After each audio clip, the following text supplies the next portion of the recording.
So we'll go through, we'll see exactly where you stand, see exactly what we can do to help you out, Awesome. see exactly where you are. These are kids? What's that? These are kids? Yeah. Nice. They're a hell of a lot bigger now. They're 6 and 3 now. But Funny when they grow, huh? it's funny. Yeah. Do you have any kids? No. No? No. Single. Cool. Nice. Sweet. So how did you get our information? Through Lindsay Bowles. Oh, that's right. Cool. Lindsay's awesome. Yeah, she is. How do you know Linz? From around town, friends of friends, known her for years now. Cool. Yeah, she's a riot. She's like, I mean, she's a newer agent. I mean, say newer, but she's been in the business like 5-7 years now. But yeah, this girl's a freaking rock star. Yeah, Like, I mean, she's just awesome. And then the stuff that her and Zach are doing online and with the videos and like, just absolutely awesome. Yeah, Absolutely it's awesome. So cool. All right, so let's go through, see exactly where you are, see exactly what we have to do to make it work for you, and kind of go from there. Okay. So are you from Plattsburgh? Yeah, West Shazy. Oh. Yeah, Cool. no, I was born on Beartown Road up in Beartown. Yeah. So yeah, I lived here most of my life. Right. Yeah. Very cool. Lived in Vermont for 6 years, but that was a while back. Nice. Very good. Nice book collection. Yeah. Yeah, that's my hobby. There you go. You know, you gotta bump good stuff in your brain, you know? Oh yeah. Cool. So what I want to do is I just want to go through the application, just make sure that everything that Taylor got from you yesterday is good, accurate, and make sure that we're there so that way we don't have any issues later on. Okay. So it's Stephen with a PH? Yes. Cool. And your middle initial A? Yes. Fish, F-A-S-H? F-I-S-H. F-I-S-H. Oh, that's, yeah, I just can't read today. And 062701028? Correct. Cool. And March 18th, 69? Yes. Perfect. What is your cell phone? 518-593-1417. Cool. And Fishy, F-Y-S-H-I-E at Hotmail? Yes. Cool. Awesome. And currently you've been at Fort Brown Drive, apartment 103 for 7 years? Yeah. Cool. Wow. Is Latinville your landlord? Got it. Yeah. I've heard that they're raising rents over there this year. Is that what they're? I've had a few people in recently because of that. Yeah. No, I understand. You know, the city, the taxes all went up 6%. So Yeah. they went up a full 12% on rent. Yeah. It's enough. Yeah. It's expensive. It is. You know, I have 2 tenants in this building, and I've been here for 5+ years. So like, I hate to increase the rents on them because, you know, like, one's this old, really elderly lady and one's this younger couple, but they've both been here such a long time. But like, at the same time, like, I feel there because I've been there before, you know. But like, at the same time, the city keeps increasing everything else for us. Yeah. That it's like, you know, and I know if I increase it at all, I'm going to lose one of them. And it really stinks because they're both amazing tenants. But at the same time, I'm getting squeezed too, you know? So it's... yeah, everybody's got to make ends meet. Well, exactly. Yeah, so that's why I know what I can afford. It's whether or not I have enough time behind me to support it. So what kind of, once you move into your house, what kind of payment do you want? I can comfortably do 1,100. Okay, cool. Yeah. And are you looking to stay in the city? Yes. Okay, cool. So like, if I ran into you in the Stewart's parking lot and we were just kind of shooting the breeze about payments, that's about $135,000 house in the city. Okay. Outside the city, that's about $150,000 house. Right. Because the taxes are, as we just talked about, are quite a bit more in the city. Yeah. So that's that. Okay, cool. Let's go over your credit. Your credit is decent. Okay. And there's credit's kind of all over the board, so let's really go through and kind of see what's happening here. Yep. You have a 768 with Experian, a 692 with TransUnion, and a 660 with Equifax. Okay. So that's for the lower than what Credit Karma tells me, but got it. So that we would use that as 692. So to confuse things, Credit Karma isn't a credit bureau. right. Okay, a lot of people use Credit Karma, but it's not accurate. And I've seen it, 40 points plus minus. Okay. Okay. To confuse things, you actually have 15 different credit scores. Yeah. Okay. So there's 3 credit bureaus: Mm-hmm. Equifax, Experian, and TransUnion, Right. and they each have 5 algorithms. So there's a mortgage-specific algorithm, which that's what this is. There's a general, there's an auto-specific, there's a installment-specific, and a revolving-specific. Okay. So 3 times 5, there's 15. Yeah. Okay. And to confuse things further, you have companies like Credit Karma, Credit Sesame, MyFICO, that basically what they do is they buy your information from the bureaus, they give it to you for free, but they turn around and sell your information to other people so that you can be solicited for business. Okay? So they give you something of value, and when you sign up with them and you sign that 12-page document initially, you basically say, the fine print says you can sell my information. Everything's for sale. Exactly, right? So, but because they give you something of value, that's that. So it does look like there is some room for some improvement here, so let's go through and see what's happening. So you have a loan with OneMain Financial with $278 a month. Yeah. Looks like you just got that a little bit ago. January. In January. Okay, cool. There is a medical collection here. I believe 3 of them. Yeah, with asset recovery. There's actually 5 of them. Okay. Now, medical collections don't need to be paid in order to buy a home. Okay. They do negatively affect your score, so you get the negative repercussions of that, but they don't need to be paid in order to purchase a home. Right. Okay. Other types of collections, like utility collections and credit card collections, would have to be paid prior to purchasing a home, but not medical collections. And most of them are tiny little ankle biter things anyway. There's only one that's really large. At all, this 5,200. Now, and so if you look right here, Steve, and you go by Steven or Steve? Doesn't matter. Okay, cool. So you see here how this OneMain Financial that you have is reporting to all 3 bureaus? Mm-hmm. Well, this asset recovery is only reporting to TransUnion. Okay. This collection, now this is a medical collection, and I've seen this recently, and I don't know if it's something that the hospital's doing, but I've only seen it in the last few months. But you see how this asset recovery, all the information's listed on your Capital One card, all the information's listed. Mm-hmm. I've seen the hospital report collections with just the account number. Okay, so this is when that debt came out. So this was March of 15, June of 15, August of 14, and it's current. I mean, it's reporting as of April this month, and this is the amount that you owe. But what I would do is I would call the hospital and see which collection agency bought this debt. Okay, so you can figure out who you owe it to. Okay. Now this is again Equifax and TransUnion, and this is just TransUnion. So if we look, I would assume your TransUnion score is going to be one of your lower ones, and it is. Mm-hmm. And Experian is the one that's not being reported to any of these. So your Experian score is quite a bit higher. Mm-hmm. So if you paid off these collections, that's about what you'd be looking at. Okay. Does that make sense? Yes. So we can get you into a house. You're going to have options, but you'll have better options if, excuse me, if you didn't have that debt. So, so that's kind of what you're looking at. Does that make sense? Yeah. Cool. All right, perfect. All right. Okay, cool. And then it looks like you have a First National Bank of Omaha card and a Capital One card that you probably pay off every month. It's paid off. Yeah. Cool. Awesome. Sweet. And no other bad debt. So yeah, you're doing great, man. It's just those medical collections, and again, these are the small ones here. This is what you owe. If you had the cash, I might pay most of them off. This one I might try and settle just because it's $5,200. The other thing too is this is going to fall off your credit report. In New York State, it's only collectible debt for 7 years. So in March of 21, it falls off. Well, April of 21, it's complete. It's not collectible debt anymore. And it'll fall off your credit report.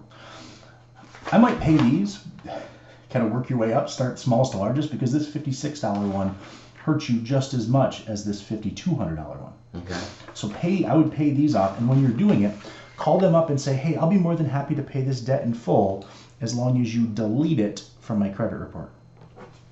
Okay? Not dispute, but delete, because if it's deleted, it's gone as if it never existed. And they can do that. That's correct. Yeah. And asset recovery, there's a couple. This is probably Overton Russell asset recovery, or what's the other one? Medical RCMC, Revenue Cycle Management Service, medical collection. So those are the three that the hospitals send it to. But it's weird how it's been reporting as of like, I don't know if they did an update or something, but it just says collection and then it doesn't say any of the information who the collection is with. So these three, I would have to go directly to the hospital. Correct. Because there's no way to figure out who the debt is with. All you have is the account number and the date it was opened. Right, but asset recovery, I should be able to call them directly. Correct. And while you're calling asset recovery, ask to see if they have any other debts. Okay. Because it might be theirs. So I would say there's probably 1 out of 3 chance that it's theirs. Okay. Okay.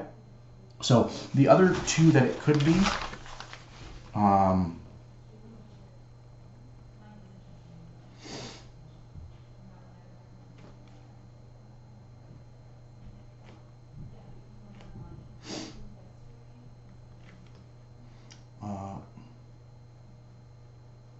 Overton Russell, they're out of Albany, and Revenue Cycle.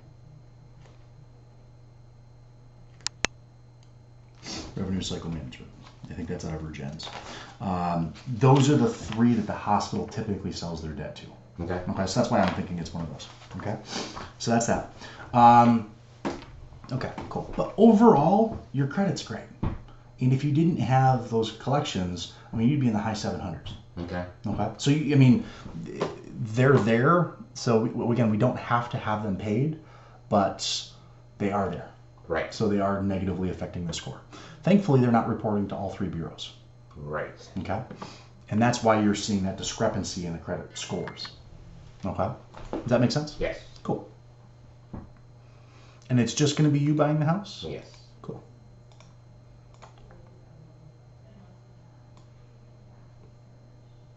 And you work at the hospital? Yes. Cool. What do you do there? I'm in a food service, patient service department. Cool. So they throw it all into nutrition.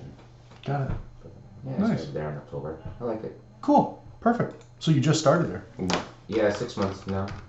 Nice. Awesome. And where were you before that?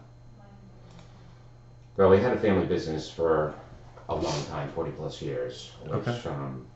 which I managed, which I ran. And Cool. then that closed in 2017, caught fire.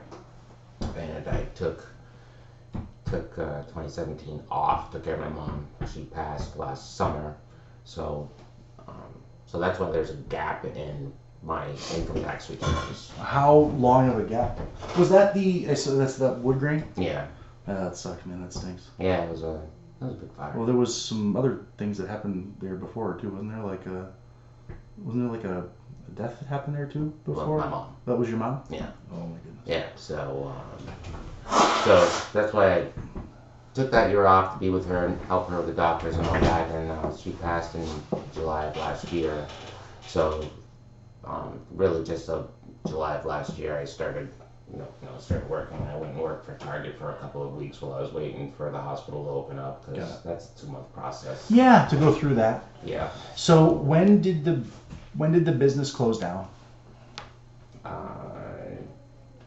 We closed seasonally for, it would have been February 28th of 2017, and then it was like March 28th or 9th, it burned.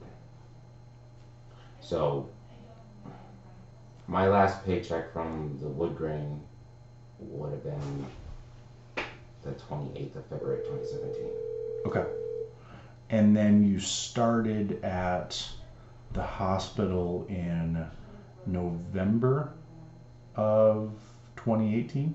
Yes. Okay. So it was about a year and a half-ish that you weren't working? 2017, 2018. This is 2019. It was 2019 I started. 2018 I started working on 17. 2017. Couldn't have been 2016.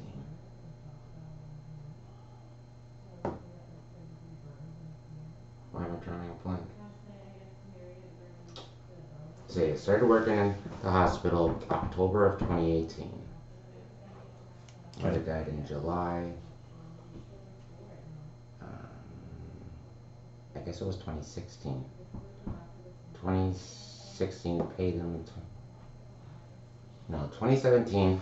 2017 was definitely when that all happened. Mm-hmm. So in the end, it was 2018. So 2017, February of 2017 was my last paycheck with the wood grain. Started working at Target for 2 weeks in 2018, and then slid into the hospital October 3rd of 2018. Got it. So it was 27. It's like the March of 2017 till October of 2018. I lived off savings and credit cards and shit like that. Got it. So Okay. Got it. that's that time frame. Okay. So it was about a year and a half unemployed. Yeah, But March Yeah, so just- yeah. March to August. yeah. Okay. Cool. March 2017 to August. And I think with this scenario, so our underwriters are pretty common sense underwriters. Mhm.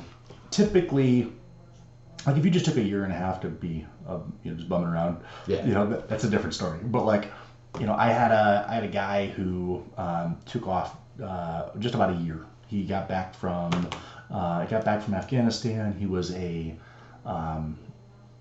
basically a combat mortician, and he was like, I needed some time to just just to like and we were able to 'cause we had to explain it to the underwriter. We have to get exceptions made. So the guidelines, so Fannie Mae, Freddie Mac, Ginnie Mae, they have these guidelines. So basically, if they go over 6 months of unemployment, it's at the underwriter's discretion because they want to make sure that you're going to stay gainfully employed. Mm-hmm. And typically, they want to see that you've been employed for at least 2 years. Sure. Okay? Because we have to prove what's called a continuance of income. Mm-hmm. So we have to prove that for most likely for the next 2 years, for the next 3 years, you're going to stay employed. Yes.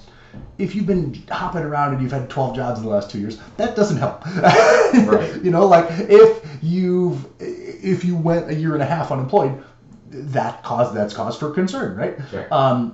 So, and it's not that we can't get it done, but we just need to really, because at the end of the day, the underwriters are human. We just need to appeal to their humanality of it and just say, this is what happened. We went through a fire. My mother passed. I was nursing her. It was a devastating event for my family, for this lifelong business that my parents had. This is where we are. I managed the store for X years. It took me a while to get my crap together to do everything.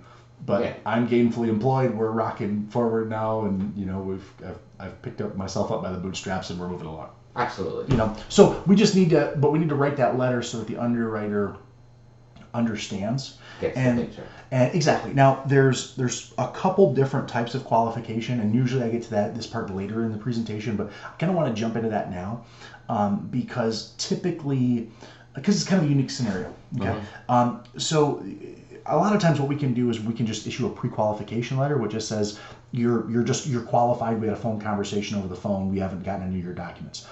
Did you bring documents here for me today?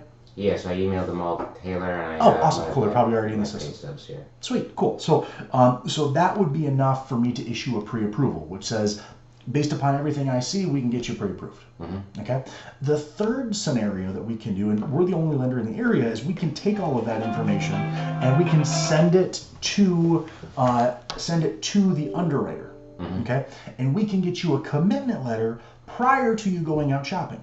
Right. So in your unique situation, I would want to do that because what I don't want to have happen is I don't want you to make an offer on a house, spend some money for a home inspection, spend some money for an appraisal, and then the underwriter says, gosh, Steve, it's just not enough time that you've been working yet. Absolutely. Come back and see me in 3 months, or come back and see me in 6 months or whatever it is. So that's because of your unique situation. I would want to go that route first, right, which takes about a week.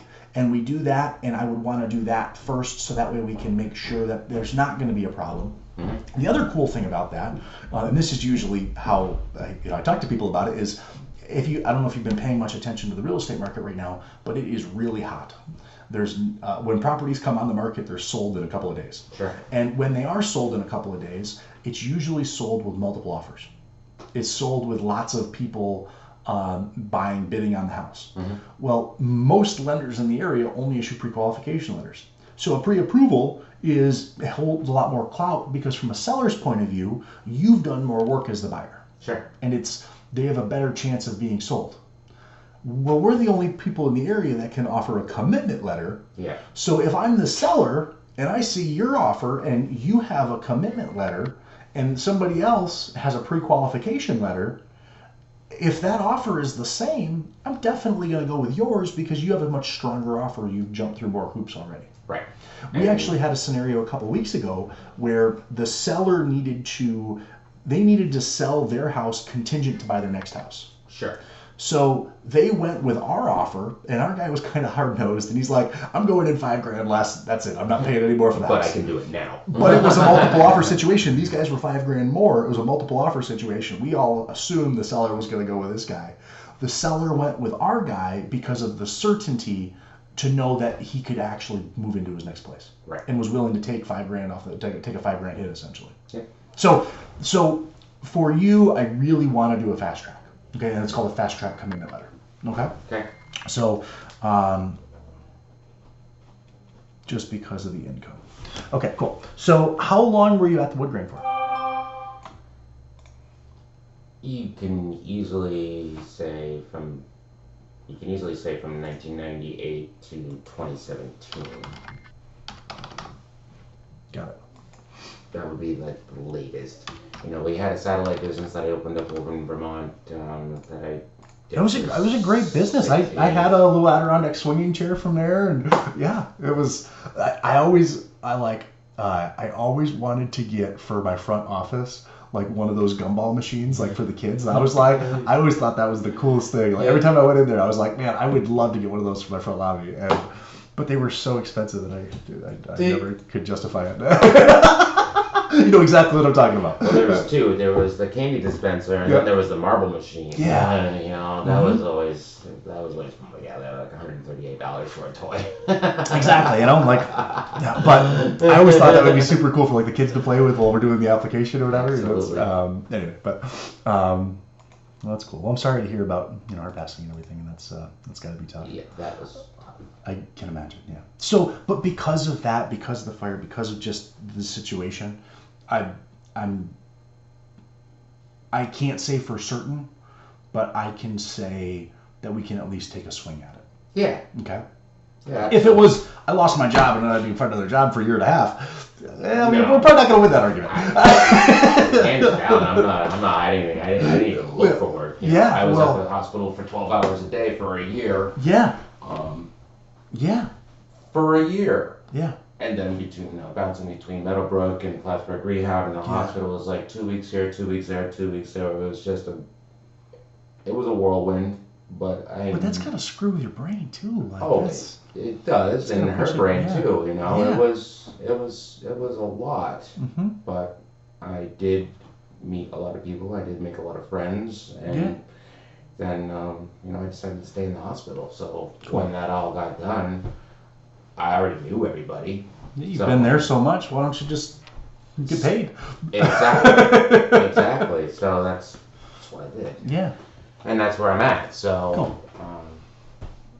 So what I want you to do is I want you to write a letter that explains the situation. So because again, what the underwriter is going to do is they're just looking at the data, and we need to explain that this is what happened, this is how everything went down, and then kind of finish the letter by saying, I spent so much time there. I saw the value that these people provided in other people's times of need, and I wanted to do that. And so here's where I'm at. This is where I'm going to be. This is where I see myself. And so again, because it covers the situation, but it also puts assurance there that you're going to have that continuance going in the future. Absolutely. Does that make sense? Yeah, and because my intent is not to stay in the nutritional department, although I'm liking it and I could. Yeah. But I'm gonna get into patient advocacy, and that's cool. That's where my direction is going. Well, I'm sure that's where your passion is. Yeah. Yeah, it is, and and I have no intention on leaving before I'm at least vested, which is 5 years. Yeah. So I want that pension. Yeah. That's awesome.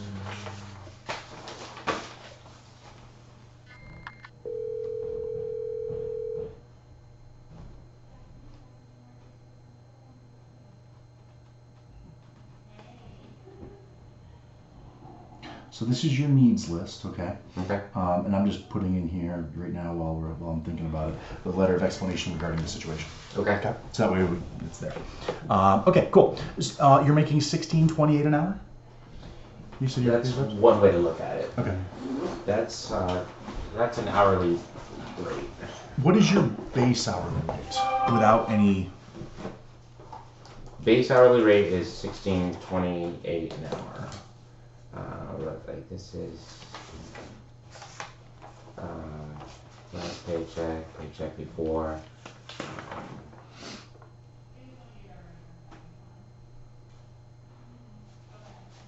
And that just got bumped up. It was $13.78 base, But now it's 16. and now it's 16 and a quarter, or something like that. You work quite a bit overtime too. I work a shit ton of overtime every Okay. week, and I see that. and that's like $24 an hour. You're working like 50, yeah, you're working 15 hours overtime. That's fantastic. So the downside, and we'll get into this here in a minute, but the downside is I can't count the overtime Sure. until you've been doing it for 2 years. Okay. Because what the equation is for Fannie Mae is I got to take a 2-year average of that. Again, getting into that continuance portion of that. Okay. Mm-hmm. So I got to take a 2-year average of that. So I can't count that yet, but I will be able to count the $16.28 an hour. Okay. Do you receive any other income into the household? Right now, the reason my rent is $525 is because I have roommates. Got it. So, my rent right now, it's going up June 1st, but right now my rent's $1025 and they give me $500. Okay. So that's why I put down my rent as 5 1/4. Mm-hmm. Situation's changing that they're going to be leaving probably June 1st at the same time that the rent goes up. So, I paid $1025 all along. Now it's going to be paying $1150. Mm-hmm. So is there any other income? No, I don't count their contribution to the rent as income. Got it. Okay. So Yeah, that makes sense. no. That makes sense. Things in the fire are, the property is for sale. I have Jeff Manley from Adirondack Energy. They made an offer on the land last August, and we accepted, and then they decided to back off. The land where the wood grain was? Yeah, Okay. until spring of this year. Mhm. So I've been in contact with him spring of this year. He comes back on the 29th of April, and we're supposed to be able to go forward Mhm. with the purchase of 1.2 acres off that point. Mm-hmm. So when that goes through, It's a heck of a piece of real estate. I mean, especially as that is It's been nice. developing. Yeah. and it's neighborhood commercial, it's a good piece of land. Mm-hmm. So when that goes, What are the Are you the sole owner? my father's the sole owner. I pay the taxes on it. Okay. And my father and I have an agreement that when that does sell, I'm gonna get 75,000 off that, and then we'll still retain the back with that 75,000. I'm gonna pay off some things, but How much acreage is in the back? we have 3.6 and 2.7, 3.7 and 2.6. Okay. So the total is like 6.3. Got it. But they're just interested in like the cherry part, Mm-hmm. which is fine. Yeah. Which is fine. What are they going to do there? They're going to put up a convenience store similar to like what Cadyville Gulf was. Yeah. They have all the Adirondack marts around here coming to Oh, heads and yeah. all that. Very good. So, we were hoping last month, they were talking about buying the whole shebang, which would be smart, but Mhm. the last conversation I had with them, he said they're backing back down, they're going to subdivide that front portion, and they just want the point. Cool. So, Yeah, it's fine. that's fair. So cash in the bank right now, you've got about $2,000. Yeah. Okay. And then you just started your 403B a few months ago, so you've only got about $500 in that. That's year to date. Oh, that's year to date. Okay. That's what I've contributed year to date. There would have Okay. been like A couple $100 from the year before. From the year before. So maybe $700 ish. Probably. Okay, it's not a lot. We're not going to be taking that. Okay. And okay, cool. And we went through all that debt. We're not going to count that. It's not paid off, but we're not going to count that. We're not going to count. We're going to say these debts are not paid.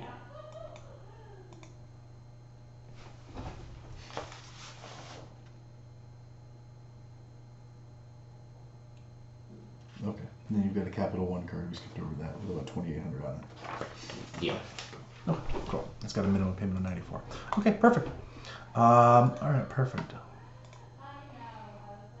So the land that the wood grain is on, let me look that up at the county clerk's office. You have no ownership interest in? It is not in my name. It is not in your name at all? No. Okay, cool. No, that is under my father's name. If by chance that doesn't sell this spring, then we're going to make the motions to have that put into my name because, he's 83 and he doesn't need that in his name. That's fair. Yeah. Yeah. That's fair. We have, me and my siblings, we have his home and the house that's on is in our name. He's got like the life lease. He pays the taxes on it. So I don't know if they look at that too. You don't pay. He pays the taxes on that parcel? He pays the taxes on his home and the land that it's on. Okay. But the home and the land is in my sister's and my name. Got it. Okay. Cool. So, where's the home? Beartown. Beartown. Okay. Got it. Okay. Cool. That makes sense.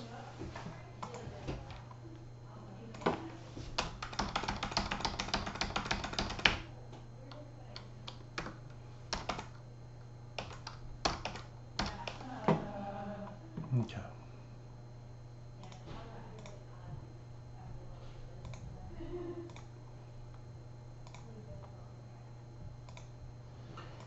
And then I know, I don't know. You hear things, I hear things, different availabilities and different abilities because of first-time home buyer.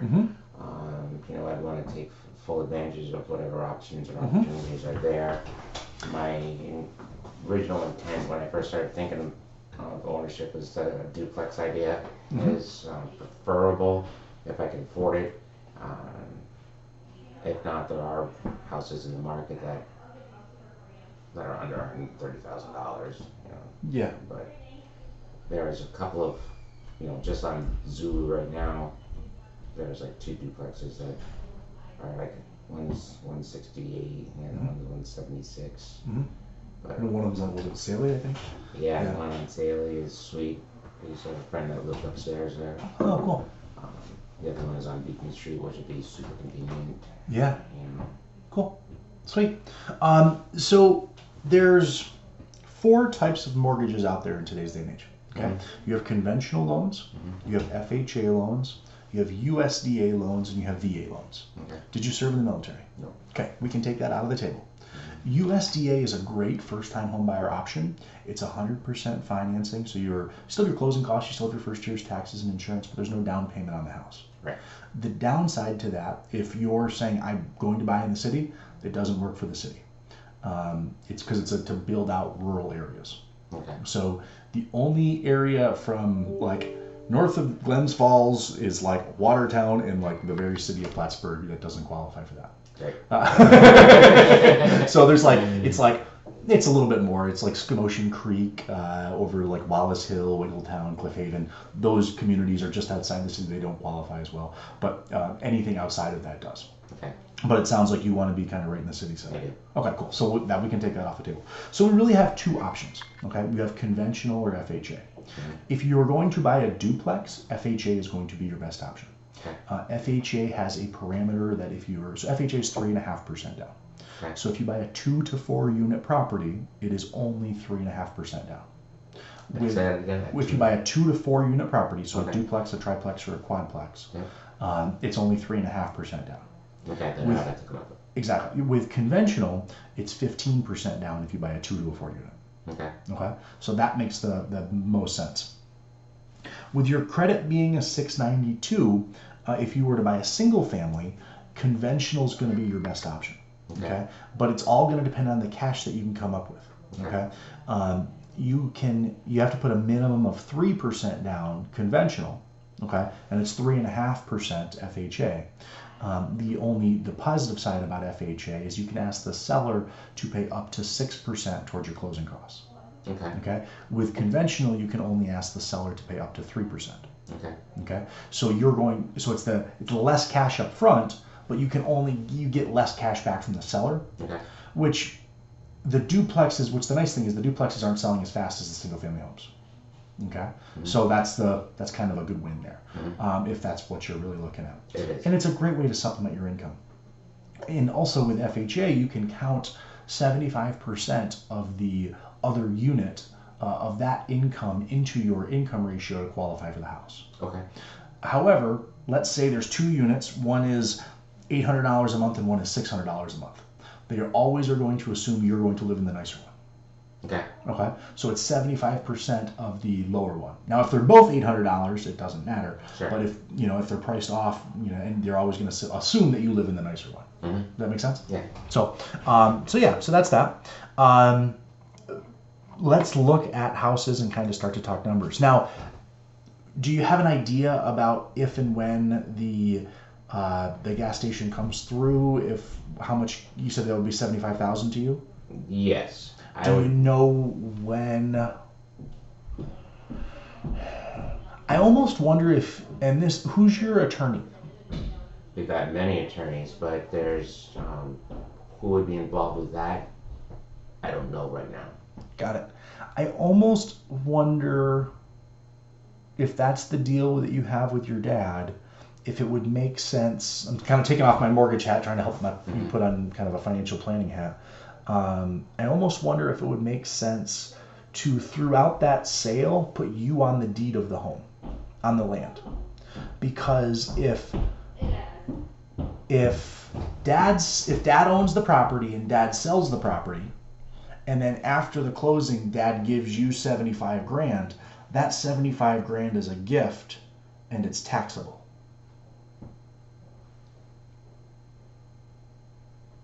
Okay. Okay. Why couldn't he be able to write that off by saying, it's either a commission or a payment or a debt owed? Well, and that's why I want you to talk to an attorney. Because there might be a loophole in there, but I'm just thinking from and I don't know that answer. Yeah. Okay. No, and But those are questions. Yeah. We don't want everything just to go to the government. Well, because if it's taxable and it's a gift tax, the gift tax right now is 20%. Right. And You don't want to give 20% of that to the government. If you can spend $200 to put your name on the deed, and then it's your property and you own it, just as part of the sale, then when it sells, it's your distribution. Right. And I also don't want it to get taxed when he gets it and then get me taxed when I get it. Exactly. That's a question for an accountant and an attorney. Right. But kind of separate from the mortgage, just talking through that, something I would really start to think about. Okay? Definitely. Because I don't know if that's something you've even thought about. We've been wondering exactly which the best way to go about that, and my mind was paid debt owed. If he spends that money to pay off debt and I'm considered a debt, then it shouldn't have to get taxed twice. I would agree, and maybe that's another way to do it is record a note that says that he owes you X. Exactly. But I would. Do you mind if I call my attorney? That's fine. I do so much business with these guys. Like I get free legal advice. So that's Yeah, so that's it. My dad gets, say we get $178,000 for the property. My dad wants to give me $75,000. Is your sister going to receive anything from that, or is that? No. Okay. That's just because you manage the property, or? Right. Okay. Hey Jane, it's Adam. How are you? Fantastic, my dear. Fantastic. I have a question for you. What's that? What's that? Shoot. Not right now. I'm with another customer. So his dad is selling a property. It's going to be closing sometime in the next few months, and he is going to be receiving $75,000 from Dad after the sale, after this land sells. But my question is, if Dad sells the land, Dad is the only owner of the land? He's a sole proprietor. Okay. And if Dad sells the land and then turns around and gives him 75 grand, that's taxable, isn't it? Okay. But I guess my question was, if we put him on the deed of that, then it wouldn't be. But I mean, maybe I should just call my accountant. But Yeah, because even if he deeds it to him for no consideration, that's a gift too. that's fair. Yeah. I mean, he was, and the other, he was, it was the wood grain, and he was the manager of it, and that's why his dad's gonna give him the gift. Oh, okay. It's kind of like unreimbursed, because he was gonna buy the business in the future or something like that. Yeah, that's definitely a accountant question. Okay. Oh, well, I'll call my accountant. I appreciate it. Try. No worries. Yeah, I'll touch base with you later on the Wilton question, though. Okay, I'm leaving probably a little after 3 today, but otherwise I'll be here all day. Okay, yeah, I mean, we already have the commitment letter, so it's, yeah, I'll just touch base with him and we'll just slow down. Okay, thanks. Bye. Okay, cool. Yeah. Okay. So, Yeah, and I can run the. do you want me to call my accountant? No, that's fine. Okay. I can. I work with Tim McCormick quite a bit. Yeah. And, Tim is no longer in the business. okay. Tim was my accountant too. Did not realize that. Yeah. So Tim got out of the business last year. his. So Jay. We work with Jay Yeah. quite a bit. I worked with him last year with my dad. Okay. I'll have to reach out to him. Yeah. No, Tim was a good friend of mine. Yeah. And Tim got out of accounting altogether. Okay. He's starting up a employee benefits sales now. Okay. I guess so. He bought his dad's shares, and Jay bought John Dion shares. Okay. And him and Jay didn't get along. Is the basics of it, and Yeah. and he went through some stuff, and it just kind of went sideways. But no, Tim's been a good friend of mine for a decade, and Yeah. so Tim actually recommended Forrest Edwards to me.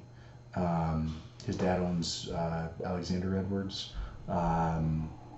For accounting. The accounting, yeah, they're right as you head down to the Turtle, right there on the end of Bridge Street. That building right on the business, right on the corner, right across from the train station. And Forrest has been awesome. So, That's not Vassal. no, Forrest, not Love Forrest. Okay. Yeah, no, not Vassal. I don't. He's Yeah. kind of a. Yeah. Enough said. Enough said. Cool. Yeah, I'd rather not to go down there. Yeah, fair. No, but that's Forrest's card. Okay. Forrest saved me a ton of money, Okay. personally, like Fair enough. almost 20 grand. Yeah, I mean, I've always loved Tim, but yeah, that's that. So those are your options. If you do come into that cash before we buy the house, what's your goal with that money? That $75,000. I'm going to. I owe my sister approximately $25,000, which I'll get her off the top, Okay. and then that'll leave me $50,000. With that $50,000, I was going to pay off one main financial Mm-hmm. and pay off that one credit card. Got it. And after that, if there's a home that I would put that towards, I would go that route. If Okay. not, I would probably sink a chunk of it into my life insurance just to get that ahead. Got it. And the nice thing with doing that is I can always take it back out. Mhm. If I Do you have a need to. cash value life insurance plan?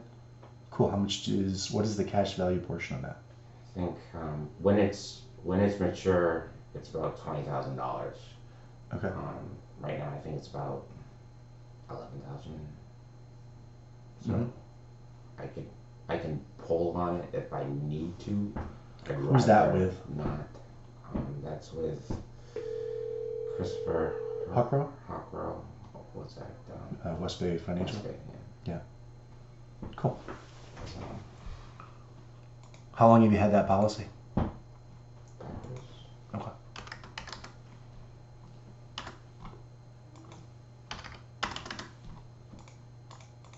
The only, I like real estate and the stock market. Mm-hmm. Nothing wrong with life insurance, but I don't think you get a good enough return on it. Right. The fees are pretty high. Chris is a great guy. I've done a lot of business with him in the past. But if you're gonna walk into some cash, Mm-hmm.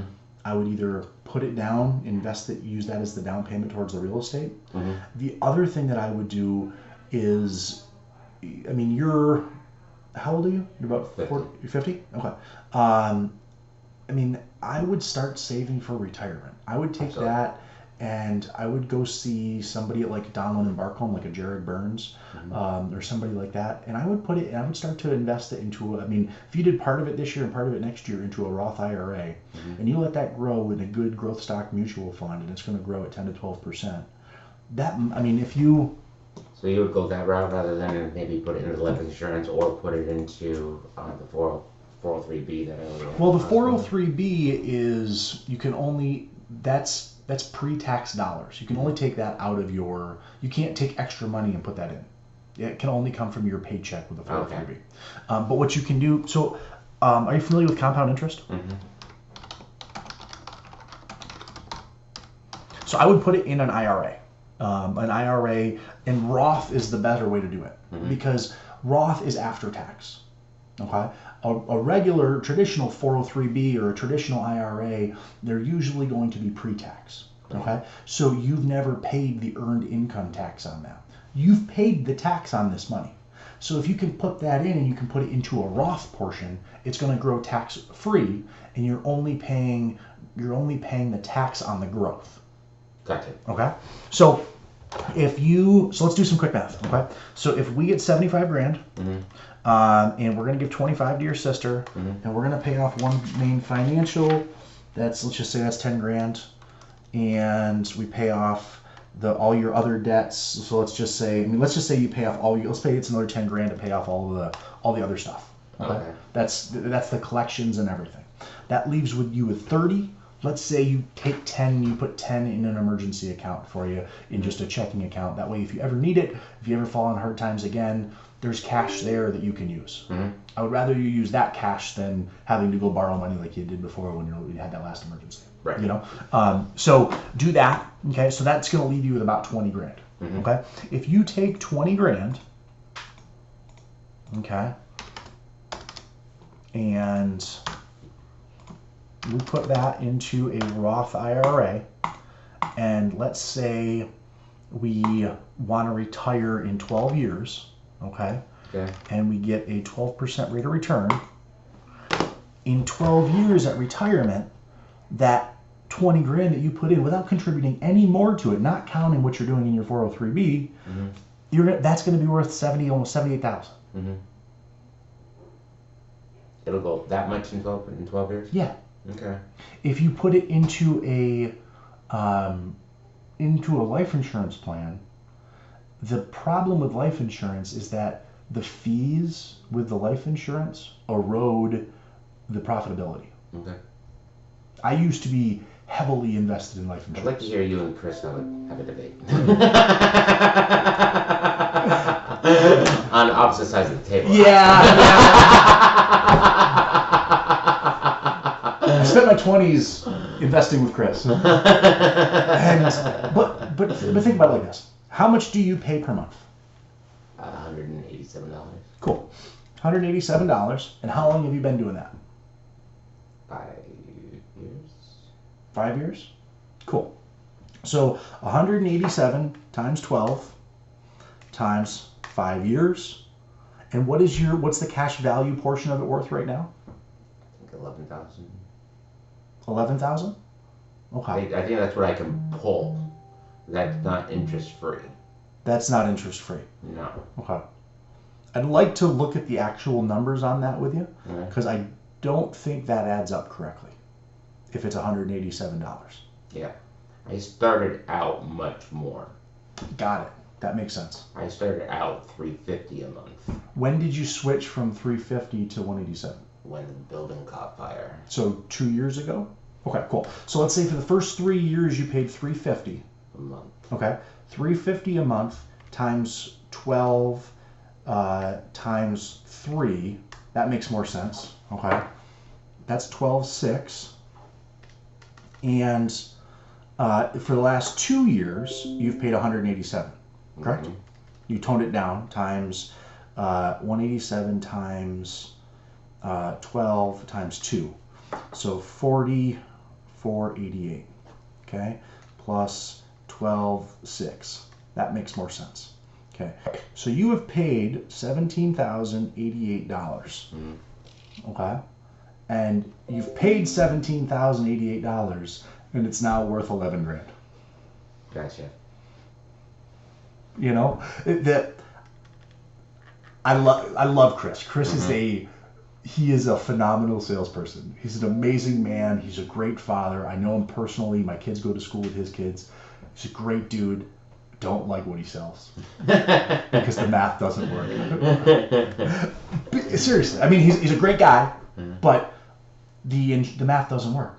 Sure. If you were to take that amount of money, okay, and let's just say you've paid $17,088 over the course of a 5-year period, okay, let's just for argument's sake, for easy math, let's just take 17 grand and divide it by 5. Okay, so let's just say you paid $3,400 a year into it. Okay, and let's be super conservative. Let's say you only get an 8% rate of return. Well, your 17 grand over that 5 years would have grown to 21, not 11. So the argument that he would make is, well, you have an insurance benefit as well. Right.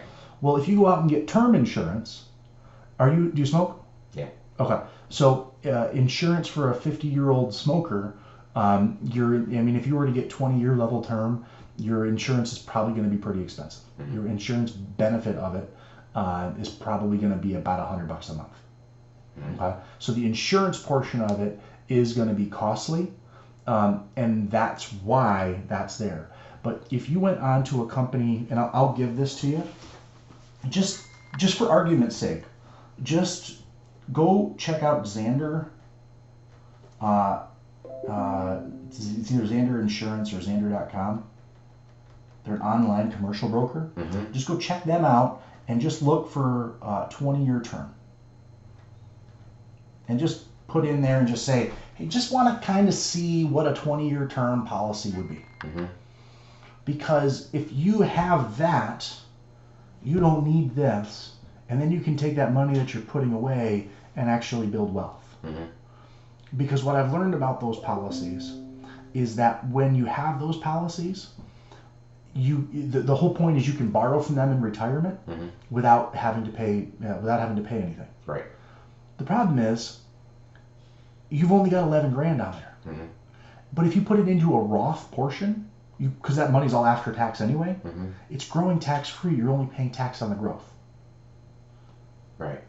So that growth portion of it, like when you actually sit down and run the math out on it, it makes so much more sense to invest in the stock market and with mutual funds than it does with life insurance.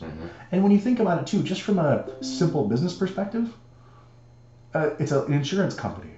Who's going to be better? You know, it's an insurance. You know, just like simple. You know, like they're making money. You know, so I hope that's helpful or insightful for you. But you know, a lot of mortgage people won't have this conversation with you. But I would just look into that. Okay. I will. And we'll go from there.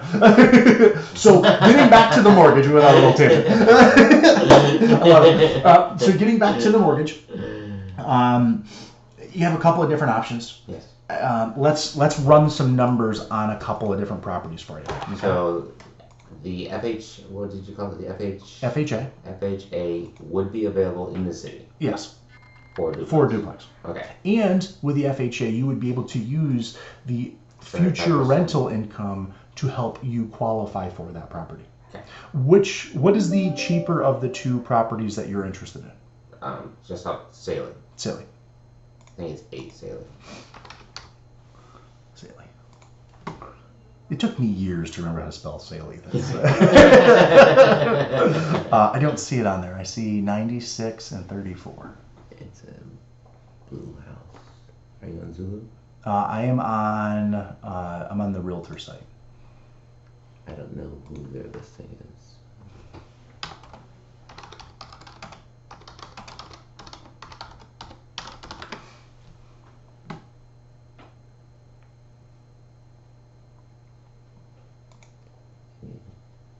That's that one.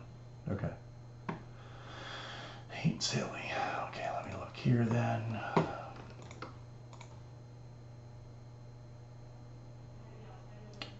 Got it. That house is under contract. Already. It went under contract at 9:30 this morning. Bitch.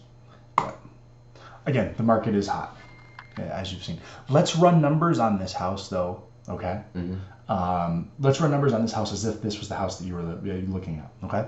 Now, again, it doesn't have the rental income on here.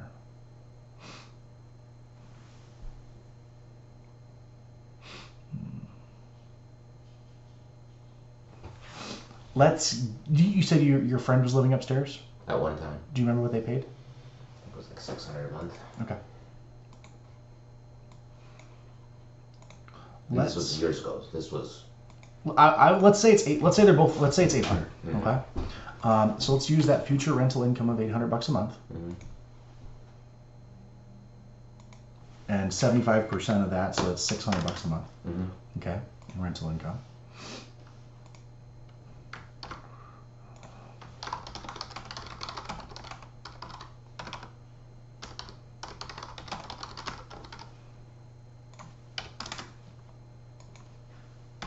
Okay, and the taxes on something like that are probably going to be about $1,000. The insurance. The taxes on that house were $5,230.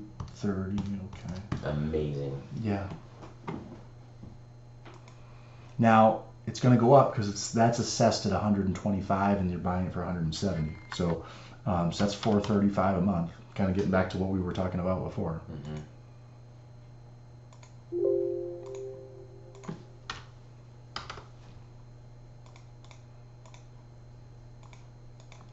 And at 169.9.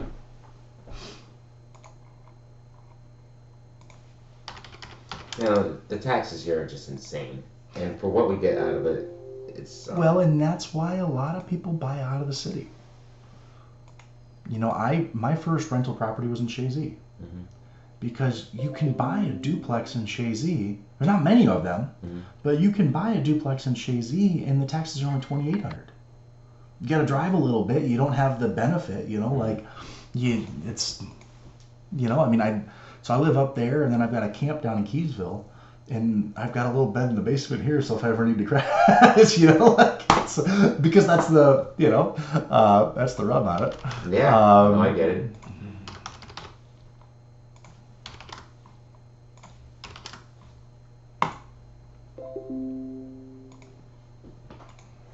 So you would be looking the total monthly payment on that particular property. It's going to be just about $2,500 a month. That's with the rent. $2,470. Well, $2,471 is the rental, the property. How much the monthly payment is on the property. Mm-hmm. Okay. So even with that rent, your income is $3,421.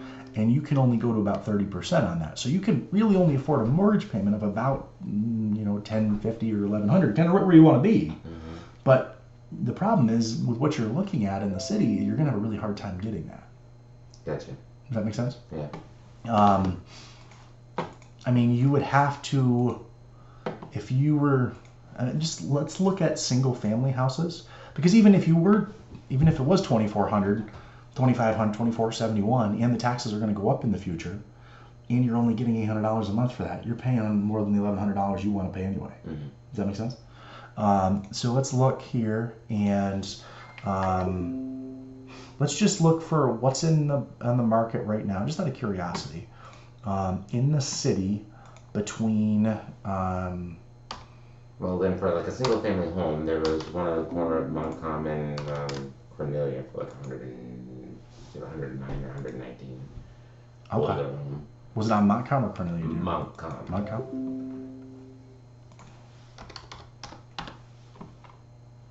Old home. Brick. One car garage. This one. Yeah. Okay. Yeah, I mean the taxes on this are $3,100, Yeah. and that's only at $76,000. So that's going up too.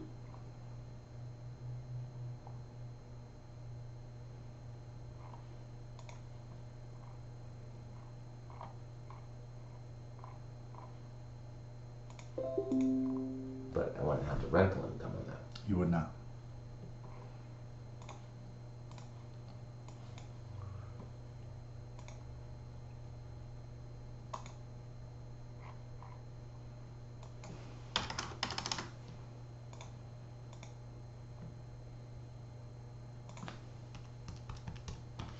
Yeah, so it was like the perfect storm. You know, it started this whole thing. It was the rent going up, it was the roommates leaving, and then I saw, I think it's 76 or 78 Beekman Street, right across the street from the hospital, for sale through the Z Group. So Yeah. I called Lindsay, and Cool. you know, but they wanted 219,000 Yeah. for that house, and the taxes alone, I think, are 8,600 a year. Yeah. And I'm like, Exactly. It's just not there. I'm not gonna do that. Mhm. And then I'd have to go and sink a lot of money in it because it's not a shambles. It's livable right now, but the backyard needs to be flattened. It needs things. Yeah. So I told my dad, I'm not gonna pin myself to the ground on this. Yeah. You know, And you absolutely would. it would. Absolutely I'm would. like, yeah, I have to start Airbnb and bedrooms out and all that shit, and that's not dependable. Yeah. So Yeah. Ideally, a duplex would either. So this particular house, Mhm. your monthly payment would be $949, $950 a month. Perfect. Exactly. So and you could afford that. There is no rental income on it, but you could afford that by yourself. Exactly. You know, without rental income, that's we might be able to squeeze a little bit more out of it, but with where your income is right now, the thing that's the problem, Steve, is like you're making a ton more money than I can count, but because you've only been there for 6 months, once you've been there for 2 years, It's a different story. well, it's a different story because then I can count your overtime. Right. Really? Yeah, because I can't count your overtime until you've been there for at least 2 years. Okay. So, I mean, I'm qualifying you right now based upon you not working overtime, which is a huge number. Huge number. It's a huge number. Yeah. It's raising your income almost 50%. Yeah. Right? I mean, Yeah. so I'm qualifying you based upon you making 33 grand a year. That's sad. Yeah, you're making 50. Yeah. I like work. Okay, what's that? I like the work. Me too. Cool. So that's kind of where you're at. You're gonna be qualified for something in that ish range right now for about the next year and a half. Right. But maybe that's maybe it's a 2-step play. Mhm. Maybe you move into something like this, and then you turn around and you sell this, or you keep this as a rental property, and then you buy something else in a few more years. But the first time home buyer, the FHA, don't I have to agree to live in that for so many years? 6 months. That's it? Yeah. Oh. Yeah, your intent has to be to live in it for 6 months. Okay. Yeah, there's been a lot of confusion with the first-time homebuyer thing because there was this grant that the government had. Yeah. It wasn't a grant; it was like a tax rebate basically. And they said we'll give you $8 grand off your tax bill, but you have to live there for 3 years. Yeah, that's kind of what I thought. But that went away in 2011. Okay. But there's a lot of that was 8 years ago. But That's a long people, time ago. yeah, exactly. But people still because it was Funny how things stick. Exactly, yeah. Well, but technically, there's really no first-time home buyer mortgage. It's just people people think about it and they use that because as a type of mortgage out there because it's of what it is. So that's exactly what's going on.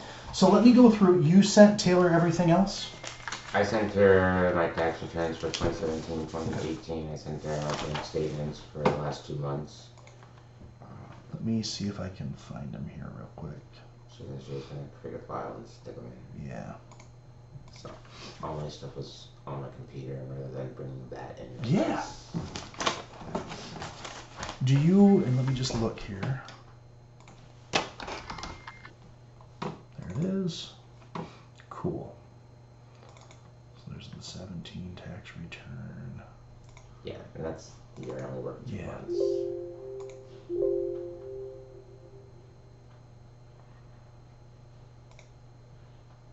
That doesn't want to be read. And there's your bank statements. Okay. Okay, cool. Perfect. Okay, cool. All right, perfect. So, do you have your driver's license, social security card on you? Yeah. Okay.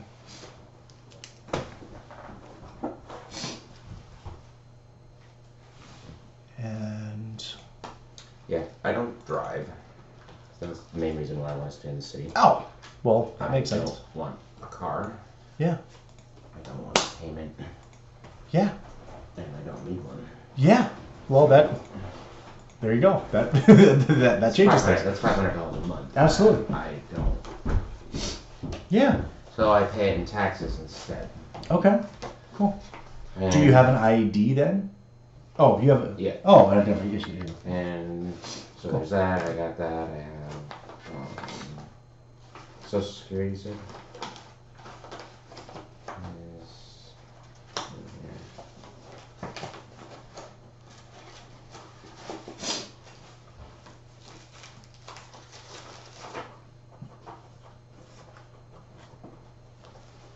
You've never been married before and you don't have any kids, correct? Nope.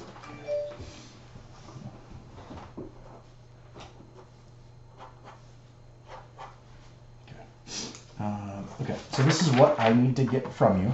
Okay, I need to get your W-2s. I see that you sent the tax returns over, but not the W-2s. Yeah, I didn't have. Don't know where my W-2s are for 2017. I know I have them somewhere. Okay.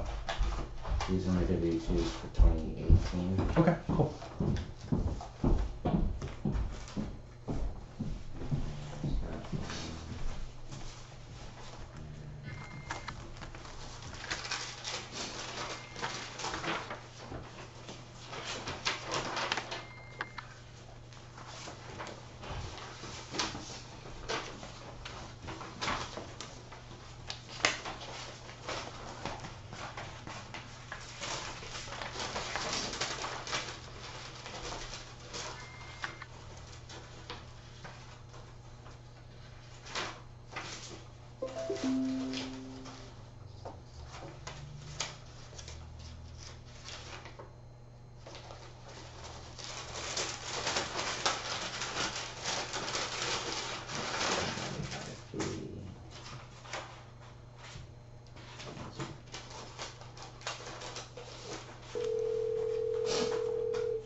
Yeah, you are crushing it over time.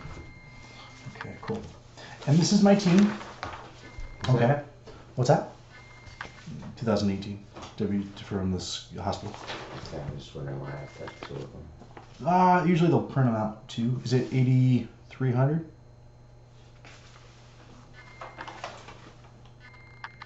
Yeah, it's the same one. So just a copy. So this is me and my team. If you want to run numbers on anything, Okay. Taylor is in charge of our fast track commitment program. Okay. So she'll reach out to you if you need any updated documents or anything else like that. Okay. And then when you go under contract, one of the things that's different from us than any other lender in the area is that our processors are right here in the back room. Okay. Every other lender in the area, their processors are off in Timbuktu somewhere. Okay. Okay? So that's that. Here's the documents we need to get from you. And this is pretty cool. It's a free app called Adobe Scan. Okay. You can literally take a picture of the documents if we need anything else from you, like if you want to write that letter, and you literally just take a picture of it, and it converts it to a PDF, and in the app you can email it to us. Okay. Okay, so that's instead of having to walk down here or whatever, it's a neat thing for you. This is a borrower certification and authorization. This will allow us to collect documents on your behalf. Okay. The biggest thing we have to do with a hospital is verify your employment. I don't want you to date or put your social security number on there because these documents are only good for 30 days. Okay. When we do go under contract, I'll just have my team throw the date on there. Okay. Okay?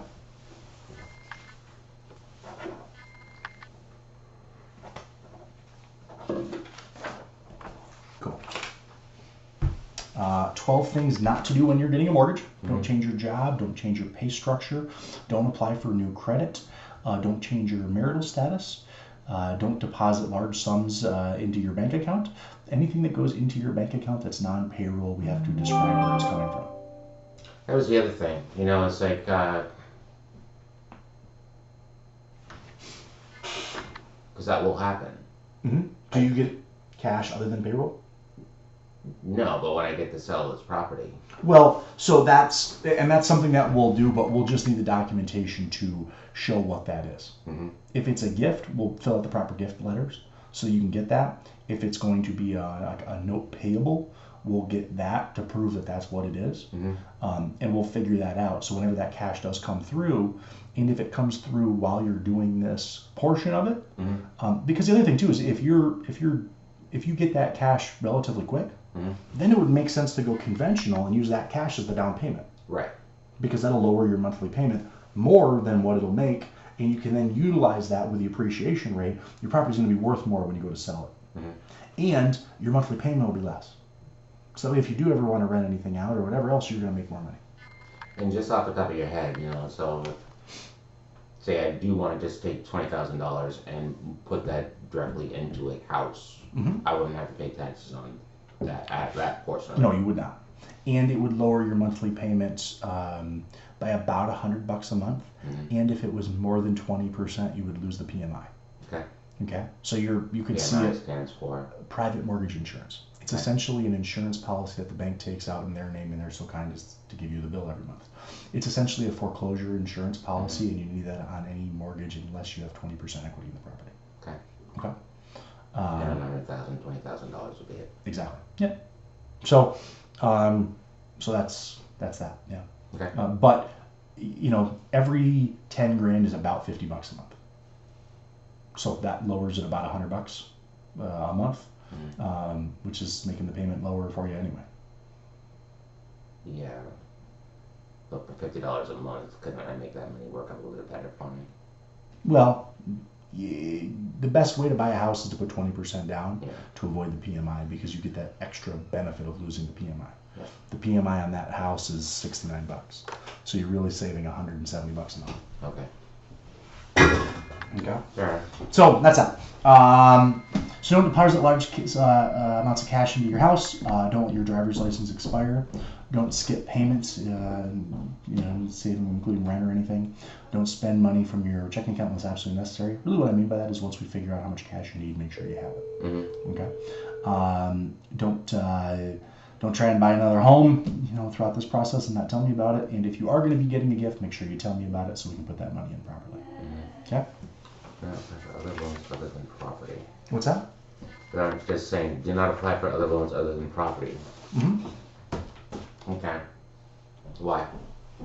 Don't apply for another loan for another property. Oh.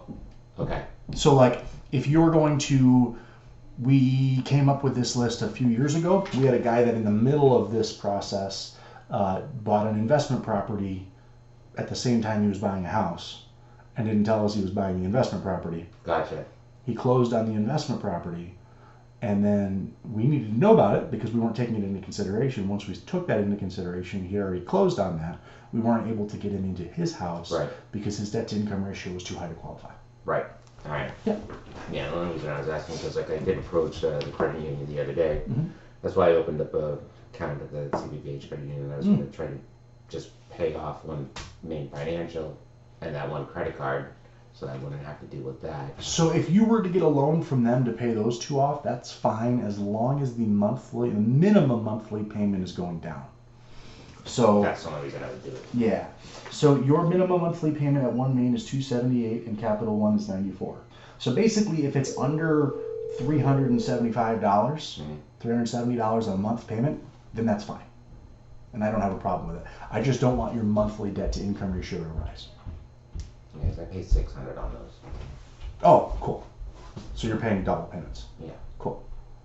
So, at least I was until June 1st happened. Since Yeah, that's right. Borrowed one is me.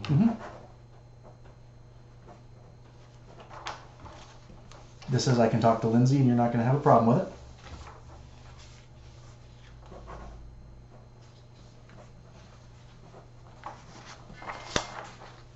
Okay. This, because you make under 100,000, the New York State Association of Realtors, and you're using a realtor, has a grant that if you fill this out, they put your name in the hat. If they pick you, Lindsay shows up with a check for $2,000 to help you pay your closing costs. So I'll throw that in there. This is what the mortgage process looks like. And yeah, cool. All right. Well, I would be fine with moving into a single family home as long as it was $1,100 or less. Yeah. And he said it's only 6 months that I have to stay there, so within that give me the 2-year time frame that we need to find something else. So this is for you, okay? This is the documents that we need to get. This is your credit report and everything else, and go from there. Yeah, Okay, I'd like that other stuff that way. Yeah, I'll get that. I'll make copies of it for you. I'll have to make copies of it. We're kind of running short on time there. But cool. Is this helpful today, Steve? Very much so. Okay, cool. Just like Lindsay referred you over here, I don't know if you have even heard of me or my company. I haven't looked, Okay. so no. Got it. Cool. We literally don't advertise. Okay. I have built my business 100% by referral. Okay. So all I ask is if you have any friends, family, coworkers that are looking to buy, if you can let them know that we exist, it truly, truly, truly means the world. Absolutely. Okay? Cool. Yep, I sure will. Perfect. I'll take the card here. Awesome. And I will, I'll go out front and I'll have Taylor make copies of all this and kind of go from there, okay? Excellent. Cool. All right, my pleasure. My pleasure. Absolutely. Sorry, my fingers get stuck. Oh. Yeah. Yeah? The benefits of getting old. Yeah. That's awesome. It hurts. Awesome. I'm gonna run up front and get this to Taylor. Thank you. No, my pleasure.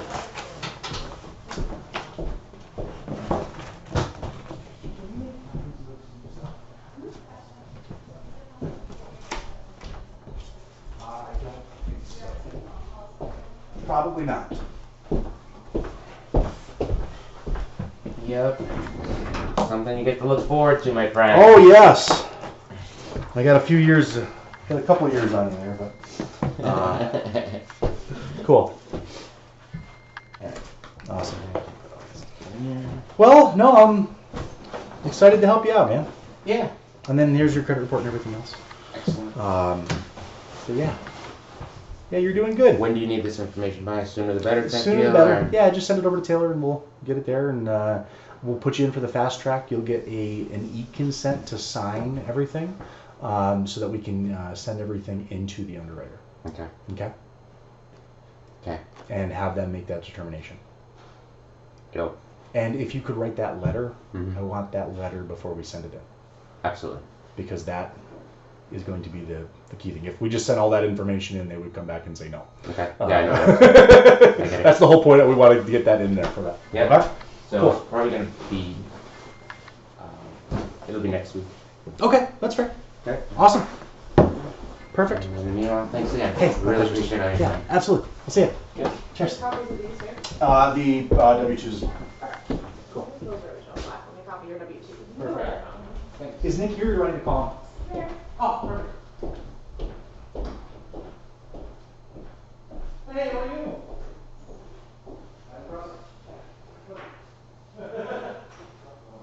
What's that? Oh, cool. Oh, that's no good. No good at all. Well, I appreciate that. You guys like the doctor? Thanks. Cool. Nice. Nice. Karen. Cool. Pleasure. Awesome. Well, come on, guys. See what we can do for you.